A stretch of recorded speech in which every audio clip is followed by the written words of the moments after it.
Jaka Smart and the Longhorns looking to bounce back from a 2-game slump. 6th-ranked women's hoops keeps the regular season conference title within reach. Tom Herman signs the 2018 class. Has the revolution finally begun? And Texas tennis is breaking in their new facility. All this and more coming up on College Press Box.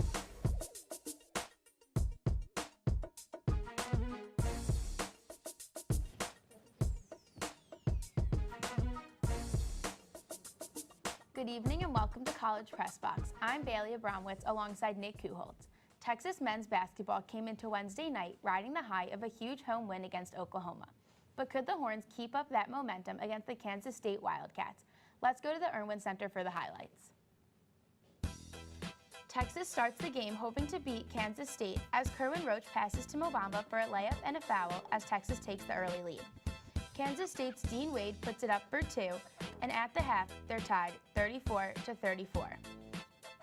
Again, Dean Wade takes it for a layup with some bad Texas defense, and Corwin has a 3 as Texas reclaims the lead 44-42. Roach turns it over to Kansas State's Xavier Sneed, who takes it all the way down for a dunk. Dean Wade makes a jump shot as he's Kansas State's leading scorer with 16 points.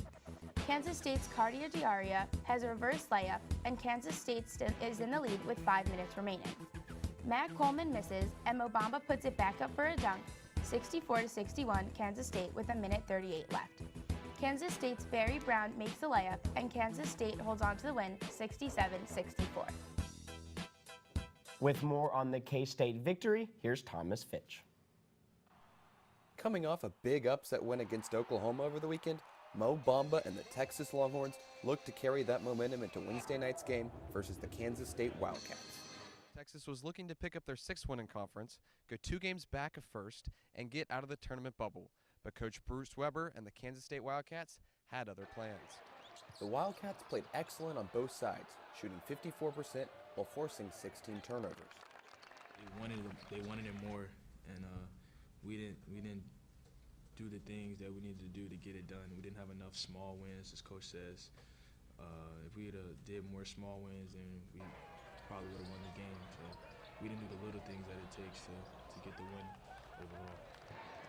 However, Texas's bigs, led by Bamba's 18-point, 12-rebound double-double, kept the Horns in the game. They're really long, they're really athletic, but you can't not be aggressive against teams like that. And so, our whole plan was just be aggressive the whole time, just attack, keep attacking. They're going to block shots. I mean, they're athletes. They're long. I mean, they're going to get a few. While the Horns scored well in the paint, they struggled to get points from beyond the arc. We did have some open threes that we didn't make. And, in a game like this is kind of the formula to come up short is you shoot a lot of threes. You shoot 28% from 3. We offensive rebounded well, but we didn't put enough of them back. It was a close game down the stretch, as Matt Coleman and Corwin Roach had shots to tie the game, but both fell short as the Wildcats topped the Longhorns 67-64. The Horns fall to 15-9 overall and 5-6 in conference play, and with 7 games left, remain right in the middle of the bubble conversation for the NCAA tournament. From the Irwin Center, I'm Thomas Fitch, TSTV Sports. Texas headed to Fort Worth on Saturday to play TCU in what ended up being another disappointing loss, losing 87-71. The Longhorns were led once again by Mo Bamba with 15 points in the first half and a team high of 23 points by the end of the game. He was followed close behind by junior Eric Davis Jr. with 16 points. Let's go to Nick, who's standing with our men's basketball analyst, Ariea Bastami. That's right, Bailey. We want to welcome in Mr. Ariea Bastami. How are you tonight, sir? Doing well, sir. Thank you. It's a pleasure. Good to have you on, and I want to talk about this Kansas State game first. The theme of that game on Wednesday was whether or not Texas could build off of that momentum from the Oklahoma win just 4 days prior. As we know, that didn't happen, and Texas dropped an important game at home. Why hasn't Texas been able to build off of the momentum from these big wins? Right. I think the biggest thing for Texas in order to win these games, and the reason they haven't built that momentum is the ineffectiveness of their starting lineup. I mean, the only guy that has scored in double digits in the last 2 losses has been the highly regarded Mo Bamba. So when you put that into context, players like Roach, players like Coleman, like Osakowski all need to step up in order for this Texas team to win in the long run of their season. Well, you talk about the starting lineup, and one of the 5 starters is Dylan Osakowski, and I think you could make an argument that he was playing better than anyone on this roster at the start of the season towards the front half. As we know, he's been struggling a lot lately. Shaka Smart has alluded to his aggression, or lack of there, rather. What's gotten into him lately? Well, I mean, Dilly right now, he's in the pit of misery, everybody. I mean, that's where he's at, and I think it's more of a mental game for him more than anything. His shot selection looks the same, and I think that would be the only thing hindering his game right now. It's a little too predictable in the post sometimes, and when you have that for a player like Osakowski, it can be very easy to read for a defense. But his stroke looks the exact same. His three-point, it's all there. It's right. just the mental ability for him to just go over that hurdle and play like he was in the beginning of the season that made him so dominant, and again, will help Texas win these games that they need to win. And Shaka Smart's going to need big numbers from Osakowski as this Absolutely. final stretch of the season comes. Final question before I let you go is about the NCAA tournament. I got to be honest with you, Ariea. Texas has 10 losses. They still have to go at Oklahoma, at Kansas State. They head to Kansas as well, and they conclude the regular season with the West Virginia Mountaineers at home. Then you have the Big 12 tournament where, barring a miraculous run of Texas winning the whole thing, that's another loss to the resume. To be honest, I don't think this Texas team is going to make the tournament. What are your thoughts about that? I think you're absolutely wrong. Wow. And let me tell you why. Okay. Texas has been Texas has been in close games throughout the duration of the season, barring those games against West Virginia and TCU. They have lost games by a margin of 5 points or less, and they need to protect their home court. I know they've got Baylor tonight, then they've got Oklahoma State, and then they finish the season out with West Virginia. If they can get those wins at home and fix those last 2 minutes of every game that they play in that is so close and so pivotal for them to be successful in the duration of the season, then they've got a good chance to dance come March. Well, you and I might have to agree to disagree on this one, but I'm fairly certain that Texas fans across the country are hoping that your prediction comes true rather than mine. Mr. Bastami, always a pleasure to have you on. Bastami, pardon me. Well, while the Texas men's team suffered 2 losses this week, the Texas women's came out with 2 victories. Bailey, back to you. When we return, we'll discuss the women's basketball team as they reach their 20th win of the season for the 5th year in a row. We'll be right back after the break.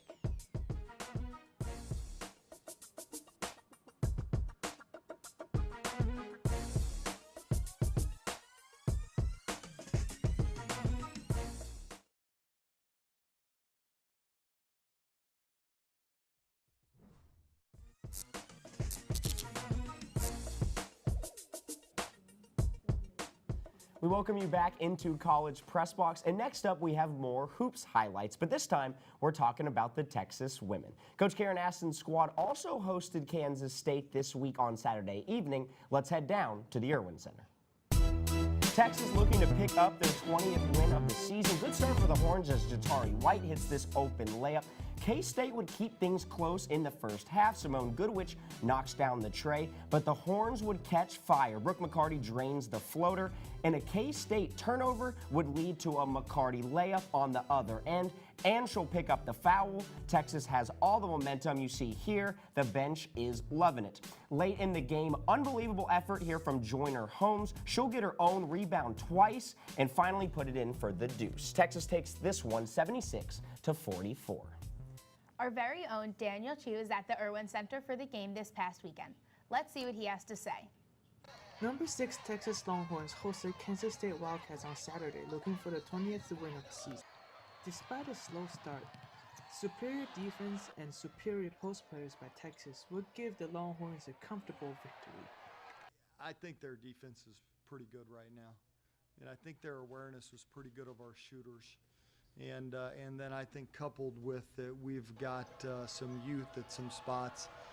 They really were the aggressor in those spots. The halftime leading scorer for Texas, Audrey Karim-Goudreau, would suffer an injury in the first half. Texas coach Karen Austin picked sophomore Joyner Holmes for replacement. I think for Joyner, it took even me a few games to realize, I need to put her in some situations that she's comfortable in. And some of those situations are some of the offenses and some of the sets that we ran last year. So I think that was partly on me to get her comfortable in places that she feels like she can be impactful. Tonight, the Longhorns secured their 5th consecutive season with 20 wins for this program, which Karen Aston calls it the benchmark of a good basketball team. That's kind of one of those telltale signs that you're having a really good year and that you're having a successful year, and just don't want them to get all caught up in what everybody else's expectations are. They're trying to meet their own, and I think they're trying really hard to do that. Texas will host in-state rival Texas Tech on Wednesday, in a widely anticipated matchup against Baylor a week from today. From Franco One Center, this is Daniel Shi, College Press Box. Joining us now in the studio is Henry Corwin to talk more about this impressive season. Henry, at Saturday's game, Ariea Bastami came down early with a wrist injury that took her out of the game and will keep her out against Texas Tech on Wednesday. What does this injury mean for the rest of the team? Well, Bailey, it's certainly not a good thing.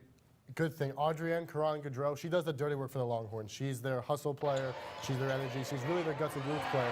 And she's also a very efficient player. She averages the fewest amount of turnovers per game out of anyone in the starting 5. And she shoots 48% from the field, which is great. She's a terrific rebounder. So with her out, it's really up to the rest of the Longhorns to muster up the energy that she brings each and every night. However, the one positive with her being out may be that it gives Joyner Holmes a chance to really show what she's capable of. She brings more raw offensive ability and athleticism to the team. So from an X's and O's standpoint, if she can find her role, which is something she has had trouble with her time as a Longhorn, she can be perhaps even more effective than Ariea Bastami. And you mentioned that Joyner has really stepped up this season. So which other players have really stepped up, and who do you think has been the most impressive player? Well, a lot of players have stepped up, but if I had to pick one, I have to go with guard Ariel Atkins. I mean, she's their most complete player. She's leading the team in scoring, averaging 14.7 points per game. She's also second on the team in rebounding as a guard with 5.6 rebounds per game, and she does this at an incredible efficiency. She shoots 54% from the field, 41% from three-point range. So she's one of the seniors on this team, so she has the most experience, has had to deal with the most responsibility of any of the Longhorns on the team so far with her time at Texas. And the bottom line is, come tournament time, she's going to be the one they depend on. She's the one who she's led by example on the floor so far this season. And down the stretch of close games, when game is tight, when the season's on the line, she's going to be the one they look to really bring her home. So the team so far is 20-4 overall and 11-2 in conference play, sitting at second behind Baylor, who only has one loss so far. Their upcoming games are against Texas Tech, Oklahoma State, and Baylor. So what do they need to work on in hopes to get that #1 seed? Well, you're absolutely right. One thing they have to do is they must beat Baylor at home. They play them on February 19th. If they don't beat Baylor at home, they're really going to have a tough time getting past them and achieving a #1 seed. But what do they have to do? Let's talk about what they have to do to improve first. First of all, they really have to shoot the 3-ball better. They're shooting just 31.4% from the 3, which is not very good. Their opponents actually shoot a better percentage from 3, which is one of the few statistics that their opponents do better than them. They also need to cut down the turnovers. They're averaging 15 per game, which is 115th in the country. But what is some stuff that we would like to see them continue doing? First of all, continue your great ball movement. They're averaging 16.5 assists per game. That's terrific. And most importantly, if anything, continue their terrific rebounding. They're second in the nation in the rebounding margin against their opponent. But Bailey, do you know who the #1 team is in the nation? Who's the #1 team in the nation? It is their Big 12 rival, the Baylor Bears. So let's see if they can change the narrative on February 19th. After the break, we'll take a look how all the other sports here on campus performed over the past week. We'll be right back.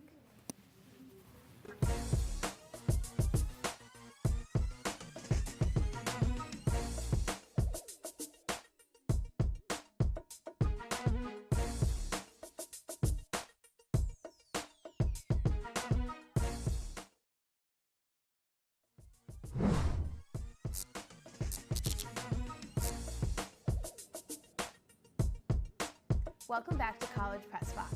The Longhorn men's tennis team took care of business this weekend with 2 convincing wins against Utah State and Arkansas. On Friday, Texas defeated Utah State 6-1 in a match that had to be relocated midway through to the Weller Tennis Center due to rain. The men's team produced wins at third and first doubles to secure the doubles points. The Longhorns that went on to win 5 of the 6 single matches, with big wins from junior Harrison Scott and sophomore Yuya Ito. The Longhorns closed out the weekend with another 6-1 victory on Sunday against Arkansas at the Weller Tennis Center. The men yet again began the match by winning the doubles points for the 7th time out of 8 matches this season and won 5 of the 6 single matches again, with Yuya Ito continuing to dominate. The Texas women's tennis team was also in action this past weekend, but struggled in Madison, Wisconsin at the ITA National Team Indoor Championships. Friday morning, the Horns met the 4th-ranked Georgia Bulldogs, but would end up falling 4-2 and were sent to the consolation bracket. From there, Texas would meet the South Carolina Gamecocks on Saturday, but once again were defeated 4-2. Finally, on Sunday, Texas was looking to snag just one win from the tournament, but instead the Ole Miss Rebels would hand Texas their 3rd straight 4-2 loss of the weekend. The Horns were 5-1 and ranked number 11 in the country heading into the tournament, but now sit at 5-4 overall. The Burnt Orange are back in action throughout the upcoming weekend at home, where they'll face South Florida on Friday and the Stanford Cardinal on Saturday. Texas track and field had 2 meets last Saturday, causing the distance crew to head to the Husky Classic in Washington, while the sprinters and jumpers went to the Tyson Invitational in Arkansas. In Washington, freshman Sam Worley came in 4th place in the mile, breaking the school record with a time of 3 minutes and 58 seconds, followed closely behind by Alex Rogers in 10th place with a time of 4 minutes, ranking him 5th in Longhorn history. Personal records were broken by junior Megan Lloyd in the 5,000 meter and Abby Guidry and Charles Mills in the 3,000 meter. In Arkansas, freshman Tripp Piperi competed in the shot put and had the only victory for the team at 19.65 meters, nearly 3 feet ahead of 2nd place. Senior Callie Long tied for 7th in pole vault at 4.61 meters, ranking her 12th overall. Texas softball started their season off on the right foot, sweeping a doubleheader on Friday, first shutting out Incarnate Word 2-0, then taking down Wisconsin 5-1 later in the day. But Saturday wouldn't bring the same luck for the Horns. In another doubleheader the following afternoon, Texas suffered their first loss of the season, falling to Colorado State 6-2. Immediately after that, the Badgers of Wisconsin would get their revenge on Texas from the previous day, taking down the Horns 7-3. Bad weather brought a cancellation of Sunday afternoon's game against Incarnate Word, but the Burnt Orange are back in action this Thursday, where they head to Mexico for the Puerto Vallarta College Classic. What are your takeaways from the opening game this season for the softball team? Well, I think as far as the first weekend goes, I know Texas split 2-2 over their first 4 games, so in hindsight, that might not be the dream start, but I think they played a lot better than what the box scores might suggest. Against Colorado State, it was a 1-run game heading into the last inning, and then the Rams kind of blew the game out of the water. And then against Wisconsin on Saturday afternoon, Texas was 1 out away from winning. Instead, they let up a game-tying hit. They go to extra innings. Wisconsin didn't look back. I know Saturday was disappointing for the Horns, but they played much better than the box score shows. And what do you think is the key thing they have to work on for this weekend's tournament coming up in Mexico? Well, they have to wake up the bats just a little bit before this tournament starts on Thursday. They had dominant outings on the mound from senior Paige von Spraken and junior Brooke Bollinger on Friday, and the Horns really didn't pitch bad on Saturday either until the last inning or innings of the games. But if they can swing the bat a little better and just put some more runs on the scoreboard, I think they're going to be in fine shape, not just for this upcoming tournament, but through the season, the rest of the season as a whole. When we come back, we'll tell you all about what's coming up in Longhorn sports for the rest of the week. Stay tuned.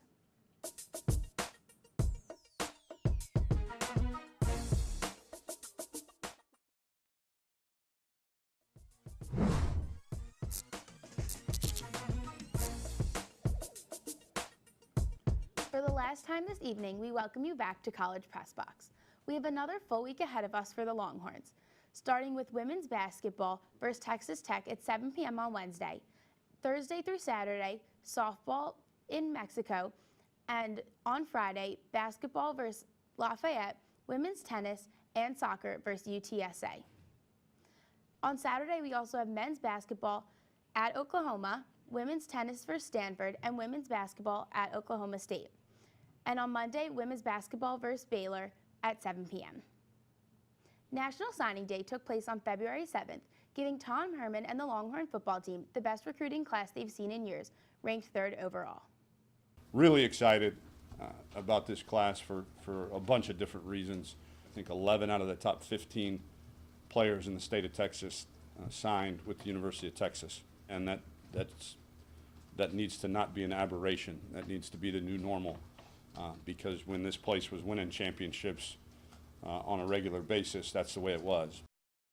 Joining us now is Thomas Fitch. Thomas, we love the basketball story early on in the show. Glad to have you on now to talk some Texas football, who, as Bailey mentioned, finished with the 3rd overall recruiting class in the entire country on National Signing Day this past Wednesday. This, of course, after winning just 7 games in the 2017 season. Thomas, on the field, I'm sure he wished the win-loss record probably would have went a little better than it did. But what kind of statement does this recruiting class make of Coach Tom Herman? Well, Nick, I'm not sure if you can tell, but I'm wearing a golf tie. That's because this class was a hole-in-one. Wow. Any time you can finish with a better class than the national champions after winning only 7 games, that's just a testament to Herman's genius. You look at, he also had to deal with the early signing day this year, which was new. He had 19 of the 27 guys signed then, but after that day, it kind of felt like we lacked O-line depth and D-line depth. And then he went out and did that. But at National Signing Day, 6 of the 7 guys, offensive and defensive linemen. So he really addressed that issue well.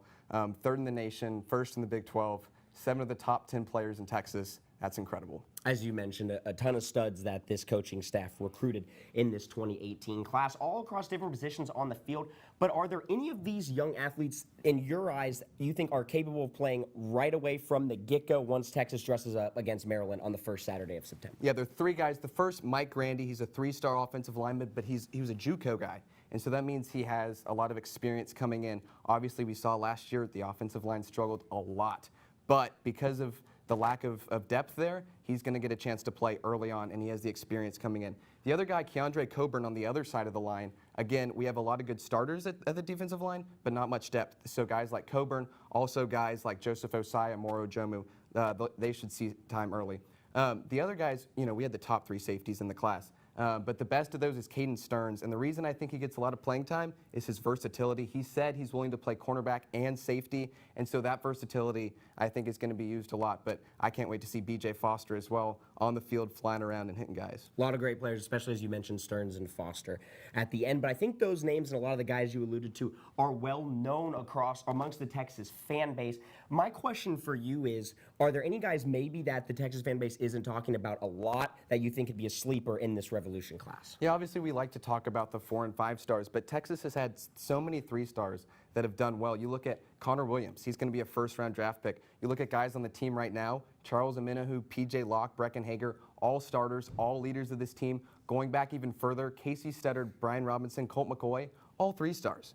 And so the guy that stands up to me is a 3-star. He was an athlete, Mike Williams. He came from LSU. He played quarterback in high school, but Herman wants to convert him into D lineman. But if you watch his highlights, he's big. He can run over guys. Reminds me of a guy we know, Tyrone Swoops. There's a chance the 18-wheeler package may be back. So keep that name in mind. Well, at the end of the day, after going 7-6, that's a very impressive class brought in by Tom Herman and the entire Texas coaching staff. It'll be interesting to see how this class turns out on the field. They certainly have a lot of expectations placed on them early. Always a pleasure to have Thomas Fitch come on. Bailey, back to you.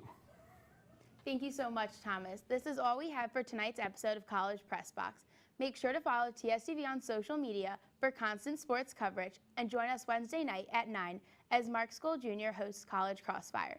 From all of us here in studio and Master Control, I'm Bailey Abramowitz, and we'll see you next week.